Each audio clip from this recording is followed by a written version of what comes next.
것은 윤석열 피청구인은 책임지려 하지 않는다. 그렇지만 그 윤석열의 지시를 받았던 그 군 장성들이라든가 경찰 관계자들은 자신의 행동에 대해서 책임지려 하는 모습을 보이고 부하들을 위해서 거짓말을 하지 않겠다라는 이런 태도를 보이고 있어요. 그래서 책임을 지지 않는 뇌란숙의 피청구인과 자신의 잘못을 부하들을 위해서 책임지려고 하는 이런 그 모습들이 대비되면서 피청구인이 정말 그 인간적으로도 바닥을 보는 듯한 그런 모습을 저는 확인했습니다. 저는 윤석열 이라는 인물을 경험을 먼저 했잖아요. 4년 전에 윤석열 총장을 제가 감찰을 했고 그 감찰 과정에 있었던 많은 윤석열의 모습들, 그 감찰에 승복하지 않고 자신의 중대 비위에 대해서 조사하는 절차에 협조하지 않는 이런 모습들이 지금 탄핵 심판 과정에서 형사 수사와 재판 과정에서 똑같이 보여지고 있습니다. 그래서 그 4년 전에 그 윤석열 감찰 징계 과정에서도 끊임없이 당시에 감찰 조사 주체인 저를 공격하고 징계위원들 하나하나를 문제 삼았습니다. 공정성을 공격했고요. 근데 지금도 마찬가지로 헌법재판소의 재판관들을 또 일일이 그 공정성을 시비 삼아서 공격을 하고 있잖아요. 그런 모습들은 사람은 참 변하지 않는다. 그런 생각이 들고, 그리고 또 지금 말씀하신 대로 최근에 이제 가장 그 인상 깊은 것은 박수 쳐주지 않아서 국회에 예산안 연설하러 왔는데 야당 의원들이 박수 쳐주지 않고 외면하고 뭐 이런 얘기를 비상계엄의 배경으로 설명을 하는 부분이 있어요. 그런데 너무 뻔뻔하잖아요.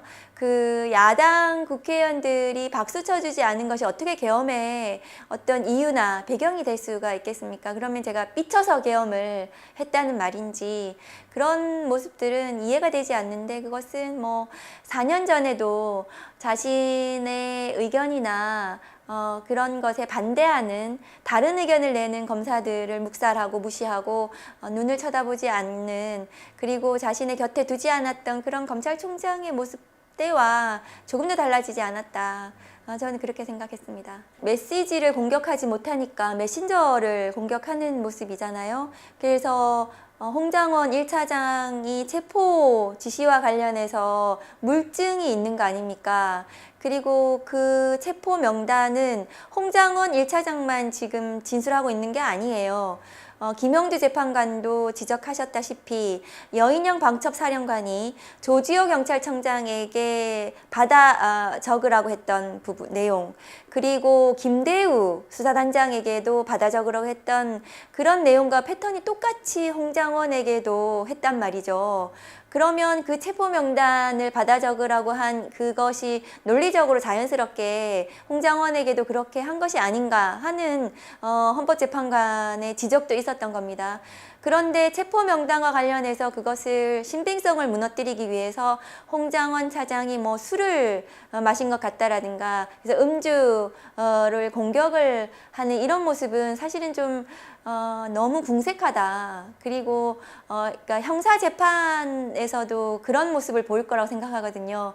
굉장히 좀 치졸한 모습이라고 생각을 합니다. 이제 탄핵 심판의 중요 쟁점 중에 국회의원을 끌어내라고 한 국회 무력화 시도가 있었는지, 그러니까 국헌문란 목적의 폭동이라는 내란 행위 입증의 중요한 구성 요건이거든요.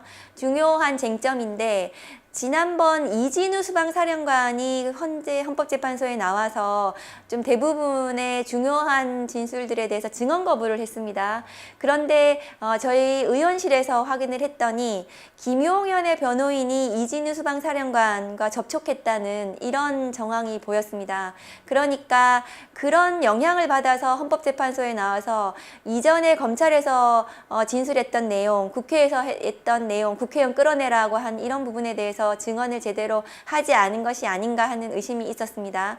그래서 헌법재판소 입장에서는 국헌 문란 목적의 국회 무력화, 폭동 이 부분에 대한 보다 좀 심층 있는 입증을 위해서 이 수방사령관의 지시를 직접 받은 조성현 수방사 경비 1단장의 진술이 필요했던 것 같아요. 그래서 직권으로 조성현에 대해서 증인을 채택을 했거든요. 그래서 조성현 단장이 나와서 굉장히 또렷하게 명확하게 수방사령관으로부터 본청에 들어가서 국회의원을 끌어내라는 지시를 받았다. 그런데 본인은 그 지시가 조금 부당해서 군인으로서 할 수 없는 일이라고 생각해서 수방사령관에게 다시 재검토를 요청했고 수방사령관이 그렇다면 특전사에서 국회의원을 끌어낼 테니 수방사는 시민들이 많이 있어서 혼잡스러운 그 통로를 확보해라는 지시를 받았다. 그러니까 굉장히 자연스럽게 그 전체 과정에 대해서 진술을 해줬습니다. 그래서 그러니까 국회의원을 끌어내라는 그 쟁점과 관련해서는 어제 조성현 단장의 진술로 증언으로 굉장히 명확해졌다고 저는 생각을 합니다. 그런데 지금 헌법재판소에 나온 여인영, 그 다음에 이진우, 그 외에 피청구인 측의 증인들이 좀 검찰 조사와 좀 다르게 얘기하는 이런 부분들은 아마도 피청구인 앞에서 증언하는 데 대한 좀 껄끄러움도 있을 것이라고 생각을 하고, 이것이 죄를 인정하는 형사재판이 아니고 사실은 헌법재판에서 피청구인이 그 정치적인 공세, 정치적인 선동을 하는 장으로 활용을 하고 있습니다. 그래서 그 피청구인의 그런 어쨌든 정치적인 공세에 자신들이 좀 부합해서 좀 도와주는 것이 아닌가, 그런 의심이 저는 들고 있어요. 그렇지만 그 조서에 그 수사기관에서 그 조사받았던 그 조서 내용이 매우 사실적이고 구체적이기 때문에 그 조서를 또 증거로 대부분 채택을 할 거라고 생각합니다. 헌법재판소에서. 그래서 사실관계 입증에 등 큰 지장이 없을 것이다 라고 저는 생각을 합니다. 그리고 그 조서의 증거 채택과 관련해서는 이미 과거에 박근혜 대통령 탄핵 심판 때 그 검찰 조서, 수사기관에서의 조서는 형사소송법을 준용을 하지 않더라도 변호인이 입회해서 조사를 받았다라든가 영상 녹화를 했다라든가 이런 부분이 구체적인 개연성이 있으면 증거 채택에는 문제가 없다는 것이 과거 박근혜 당시에 이미 헌법재판소의 결정이 있습니다. 그러니까 윤석열 피청구인이 자신이 검사 출신인데도 불구하고 수사기관에 있던 조서에 대해서 그 문제를 삼는 것은 이해가 되지가 않죠. 그리고 중구난방 조사를 했다고 하는데 오히려 검찰에서만 조사를 했다면 한 방향성으로 사실관계 조사가 제대로 안 됐다고 주장해 볼 수 있겠지만, 이것은 오히려 경찰과 공수처와 검찰에서 굉장히 다방면으로 조사가 이루어진 거 아닙니까? 오히려 그렇다면 보다 객관적이라고 볼 수가 있겠죠. 그래서 이 조서를 문제 삼는 것은 저는 이해가 되지 않습니다. 그냥 조서의 내용을 hum집내기 위해서 중구난방이다 이렇게 얘기를 하는 거라고 저는 생각을 합니다. 우선은 그 세 명의 증인이 명확하게 진술을 하고 있습니다. 곽종근 특전사령관과 그 다음에 오늘 어제 했던 조성현 또 수방사 단장하고 홍장원 국정원 차장, 이 세 사람의 증언은 그 내란 행위 입증에 굉장히 중요한 쟁점들을 대부분 증언을 하고 있습니다.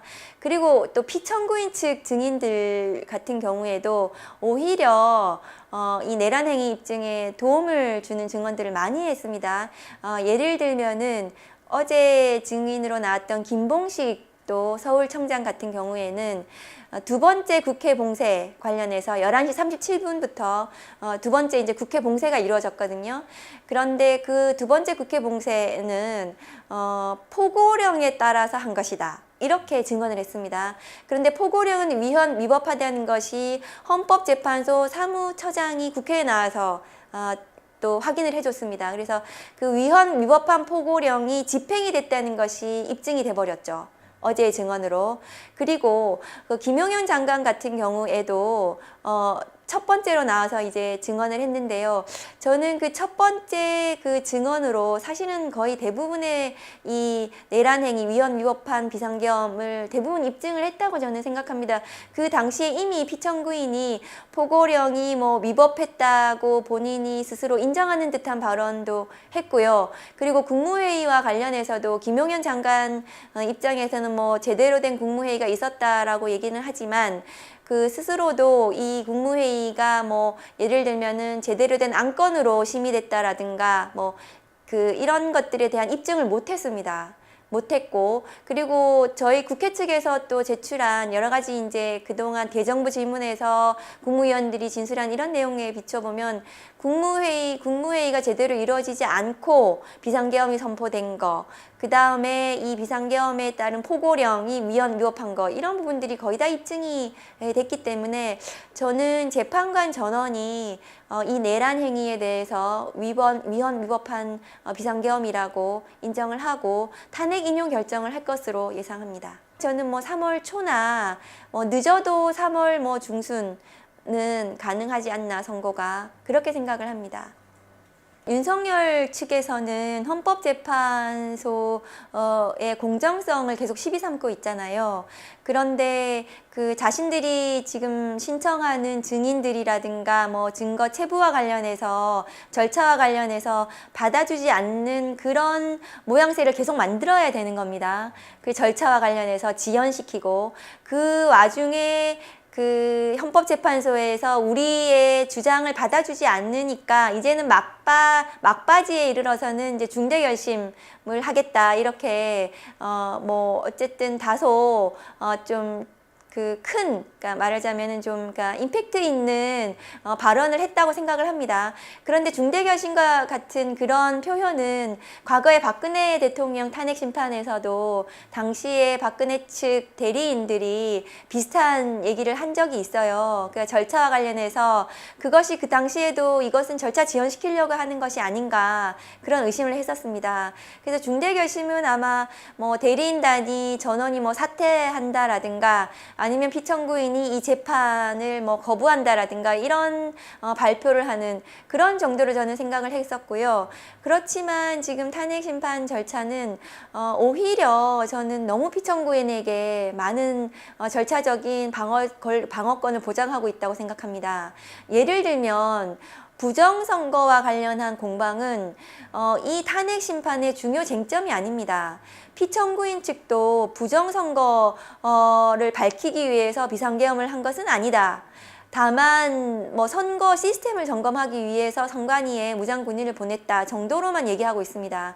그리고 부정선거와 관련해서는 헌법재판소와 대법원에서 이미 확정 판결이 났고 최종적인 법의 해석이 끝났습니다. 판단이 끝났기 때문에 그것을 헌법재판에서 피청구인의 탄핵심판에서 공방을 할 이유는 전혀 없음에도 불구하고, 그럼에도 불구하고 증인 신청을 받아들이고 헌법재판소에서 증인 신문을 하도록 하는 것은 저는 오히려 피청구인이 주장할 수 있는 것을 모두 받아주고 그리고 저희가 보기에는 불필요한 절차적인 권리 보장이 아닌가 싶어서, 저는 피청구인이 방어권 보장이 충분히 되고 있고 그럼에도 불구하고 그것을 불복하고 중대결심 운운하는 것은 이해가 되지 않습니다. 이전 검사 시절의 모습이 거의 많이 오버랩이 되고, 지난 2년 반 동안 국정 운영이 사실은 검찰총장 당시에 검찰을 운영하는 거랑 거의 비슷했어요.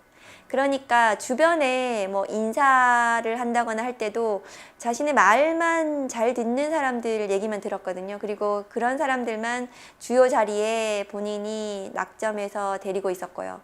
그러니까 반대되는 목소리를 듣지 않으려고 하는 모습. 근데 대통령이 되어서도 그 본인과 반대하는 정치 세력이라든가 국민들을 적으로 돌렸었잖아요. 그러니까 의사 집단이라든가 아니면 노동자 집단이라든가 아니면 야당이라든가 이런 사람들을 대화와 타협의 대상으로 보지 않고 적으로 돌리면서 그 없애야 될 대상으로 그렇게 국정을 운영했다고 저는 생각합니다. 그래서 지난번에도 뭐 야당이 대화 타협을 하지 않았다는 취지로 뭐 얘기를 했는데, 오히려 대화 타협을 하지 않은 것은 윤석열 본인이다. 그리고 지금의 이런 불행한 사태를 초래한 것은 윤석열 본인의 이 그런 국정 운영 때문에 이렇게 파탄이 날 수밖에 없었다. 이것은 사실은 예정된 결론이었다고 저는 생각을 합니다. 그러니까 그 본인이 이렇게 그 탄핵 심판정에 나와서 소송 대리인을 대하는 태도를 보면은 과거에 이제 검사 시절, 검찰총장 시절하고 똑같더라고요. 막 마음에 들지 않으면은 막 뭐라고 하고 뭐 반말로 얘기를 하더라고요. 반말을 한다라든가 아니면은 이렇게 어깨를 툭툭 치면서 이렇게 막 얘기하고 이런 모습들이 보이더라고요. 그러니까 그런 좀 품이 없고 정제되지 않는 모습, 그리고 본인이 그 법정에서 본인이 굉장히 중대한 사안으로 탄핵 심판을 받고 있는 그런 법정에서조차도 그 소송 대리인을 대하는 태도가 저는 좀 품위가 없었다. 그런 생각이 들더라고요. 그래서 변하지 않았구나, 사람은. 그런 생각이 들었습니다.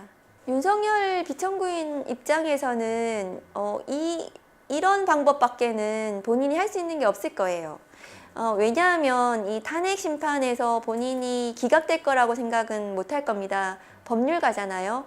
그래서 다만 이 탄핵 심판을 통해서 그 재판정에 나와서 자신을 지지하는 그 부정선거를 맹신하는 극우 강성 지지층들에게 계속 메시지를 주고 선동에 가까운 그런 행태를 통해서 극우 보수 지지층을 결집시키는 것을 통해서 대선 국면에서 정치적 영향력을 행사를 하고, 그래서 강성 지지층이 결집을 하면 뭐 대선에서 어쨌든 뭐 그것을 기반으로 해서 대선에서 승리를 만일에 한다면 그럼 본인이 사면을 받을 수도 있지 않겠습니까? 그래서 그런 정치적인 계산 때문에 그렇게 옥중 정치를 활용한다고 생각하고, 그렇지만 저는 국민의힘이 거기에 부하내동을 한다 하는 것은 이해가 되지 않았거든요. 사실은 저는 대선을 포기한 것인가. 왜냐하면은 많은 국민들은 대통령의 탄핵에 찬성을 했습니다. 그리고 빨리 이 헌정 질서가 혼란스러운 것이 끝나고 새로운 대한민국 새로운 정부가 수립되어서 이 국정의 혼란을 종식시키기를 바라고 있습니다. 그런데도 불구하고 지금 헌정 질서 혼란을 초래한 장본인인 윤석열 대통령에게 부합해서 저렇게 옥중 정치에 도움을 주고 오히려 그 메신저로 본인들이 나서는 거잖아요. 그러면 국민의힘 측 인사들은 이 극우 강성 지지층에 기대어서 자신의 어쨌든 정치, 그러니까 3년 후잖아요. 총선이라는 것은. 그러니까 총선 때, 3년 후에 총선 때 자신이 그것을 좀 이용해서 다시 뭐 국회의원이 되고 싶다. 뭐 이 정도의 바람밖에 없는 것인가 매우 실망스럽습니다. 부정선거와 관련해서는 굉장히 극우 유튜버에서 그냥 자기들끼리 그 맹신하는 것에 불과했잖아요. 그것이 공론화되지도 않았고, 그것에 대해서 국민의힘 측에서도 과거에는 계속 외면하고, 오히려 지난 대선 때 그 윤석열 후보 측에서 부정선거를 굉장히 그거 아니라고 오히려 이제 발표도 하고 사전 투표를 하라고 독려도 하고 그랬습니다. 그런데 지금에 와서 국민의힘 측에서 부정선거 관련해서 오히려 뭐 그것을 옹호하는 듯한 그런 주장도 하면서 윤석열 대통령이 거기에 이제 빠져들게 되고 그런 주장을 하게 된 거잖아요.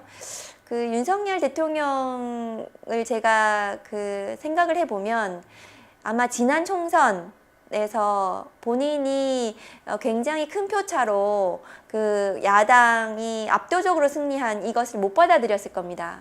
그래서 그것을 못 받아들이는 그런 심정에서 부정선거에 심취하게 됐을 거라고 저는 생각을 해요.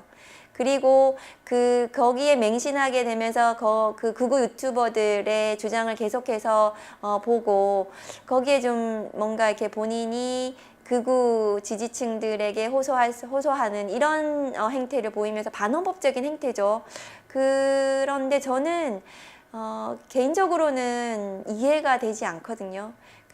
이게 한 30년 가까이 검사를 했었고 법률가이고 그러면 이것을 수사로 해결을 해보든지 아니면 재판으로 이 결론이 난 부분인데도 불구하고 그것에 대해서 승복하지 않는 거잖아요. 그래서 저는 이 부분은 사실은 이해가 되지 않는 행태예요. 자기가 그 총선에서 압도적으로 진 거, 국민의힘이 그것을 못 받아들였을 거예요.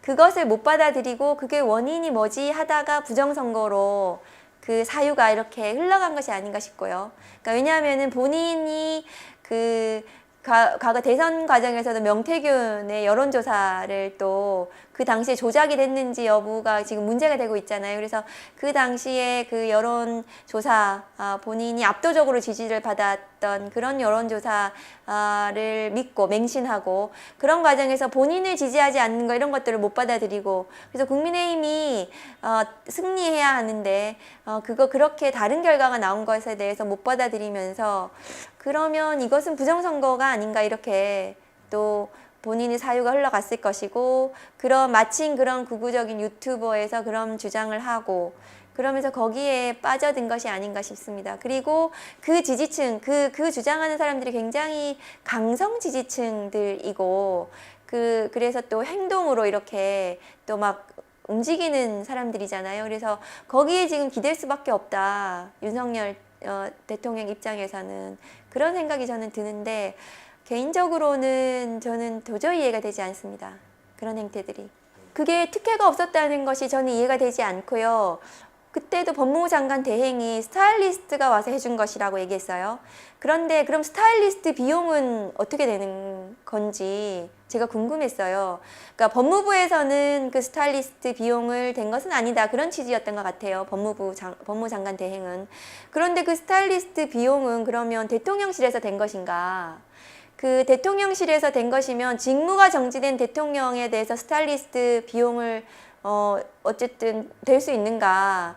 그리고 첫 번째 변론 기일에서는 그러니까 윤석열 피청구인이 법정에 났을 때는 그때는 공수처에서 수사받고 있던 때였고 접견이 금지되어 있던 시점입니다. 그러면 외부인 접견이 금지되어 있기 때문에 외부에서 스타일리스트가 와서 그 머리를 손질했다면 그거 자체로 문제가 될 수가 있는 거죠. 그래서 그런 머리 손질이라든가 이런 것들, 그 다음에 뭐 시계를 차고 있다라든가 이런 것은 일반 수용자들로서는 뭐 상상할 수 없는 특혜라고 저는 생각합니다. 그런데 지금 법무부 입장에서는 뭐 경호를 받을 수가 있기 때문에 경호 차원에서 하는 거고 현직 대통령의 예우 차원이라고 얘기하는데 그런 머리 치장이라든가 뭐 시계를 찬다라든가 이런 것들은 경호의 영역이 아니라고 저는 생각을 합니다.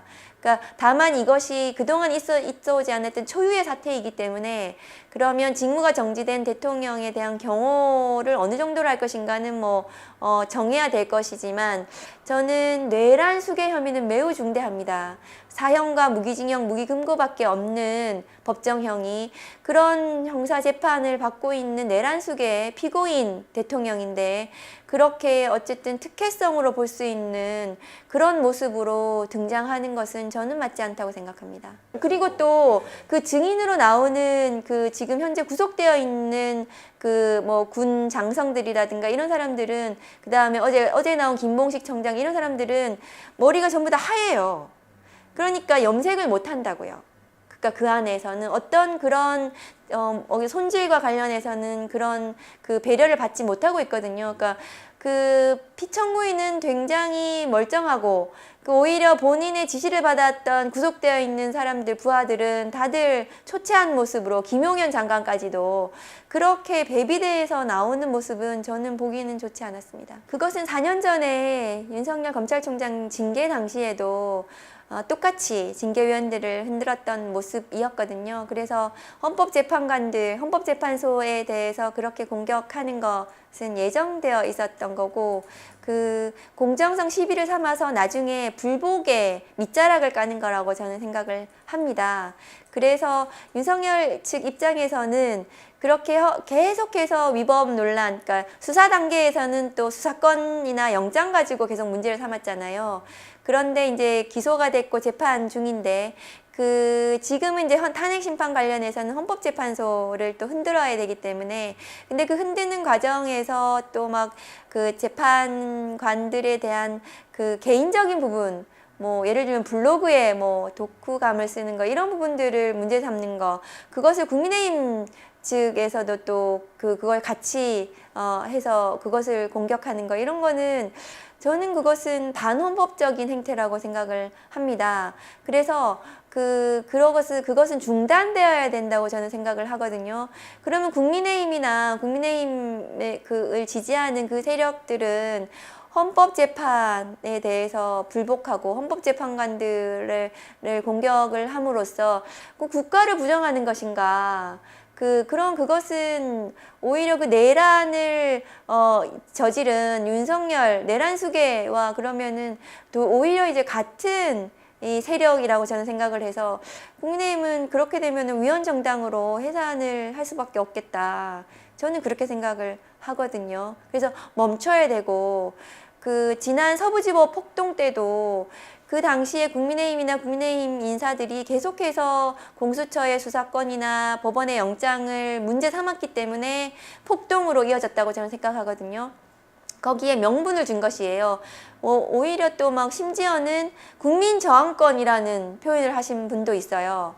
그러니까 지금도 재판관들, 헌법재판소를 이렇게 흔들면은 나중에 헌법재판소의 결정에 대해서도 그것은 또 오히려 헌법재판소에 대한 폭동으로 이어질까 매우 너무나 우려스러운 상황이거든요. 그래서 지금 헌법 수호의 의무가 있습니다. 국회의원들은. 그래서 헌법을 수호하겠다는 의지가 있다면 지금 당장 헌법재판관들, 헌법재판소를 흔드는 행위를 멈춰야 된다고 생각합니다. 내란 혐의는 너무 명백하거든요.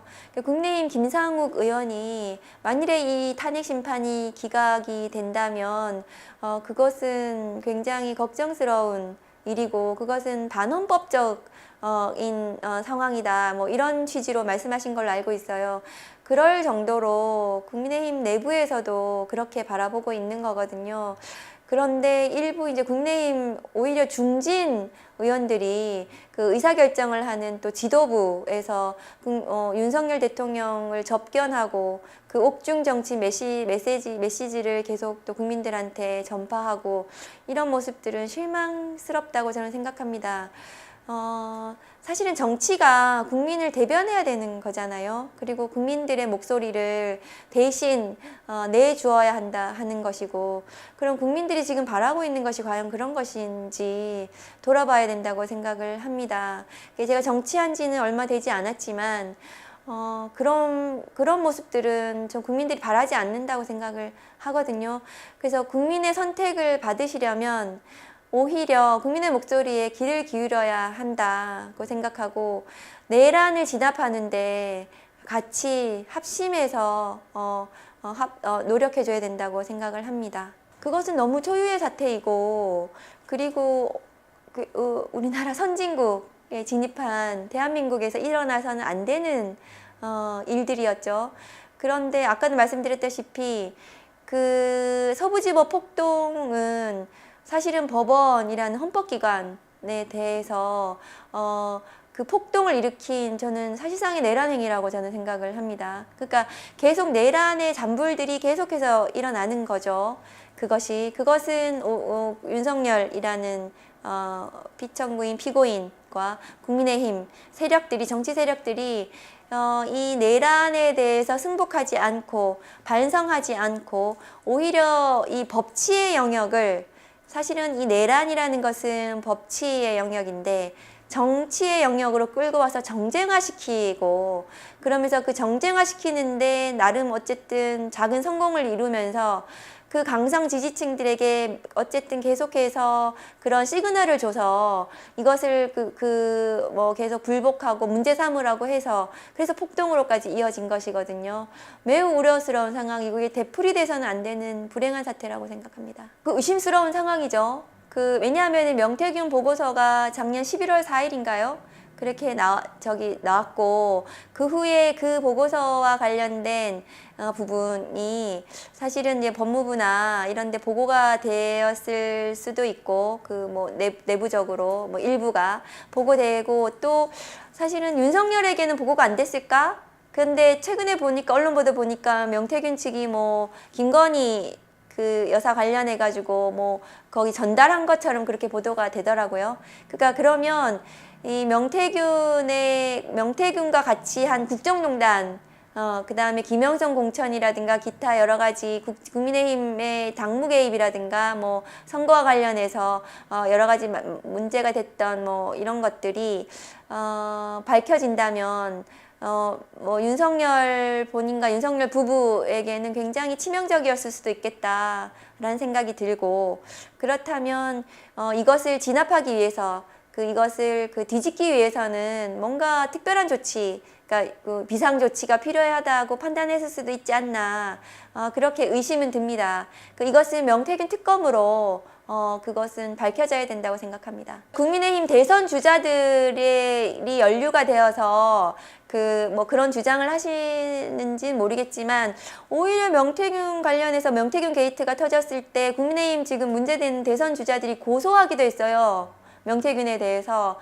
그러면 본인들은 떳떳하다는 거 아닙니까? 그러면 오히려 수사를 통해 가지고 본인이 무고하다는 것을 밝히고 대선 레이스에 뛰어들면은 전 된다고 생각을 해요. 국민의힘 탄압이 아니고, 만일에 지난 대선 과정에서 그런 부정이 있었다면 뭐 여론 조작이라든가 아니면은 정치 자금과 관련해서 불법적인 게 있었다라든가 뭐 이런 것들이 있었다면, 그래서 뭐 심지어는 뭐 후보가 바뀌었을 수도 있다 이런 얘기까지 나오고 있잖아요. 그런 것은 사실은 국기문란이죠. 그래서 이 내란 사태에 그것이 가려져서 그렇지, 그것 자체로 굉장히 뭐 엄청난 일입니다. 민주주의를 위협하는, 민주주의가 무너지는 그런 사안이잖아요. 그래서 그것은 반드시 그 특검으로 수사로 실체를 밝혀가지고 국민들에게 낱낱이 그것을 뭐 보여드리고, 책임질 사람은 책임지고 그래야 된다고 생각합니다. 그리고 그 과정에서 국민의힘이 뭐 대선 과정에서 부정이 있다면, 저는 국민의힘도 뭐 그 선거 비용이나 이런 것들을 또 반환해야 되는 이런 사태가 발생할 수도 있다고 저는 생각을 해요.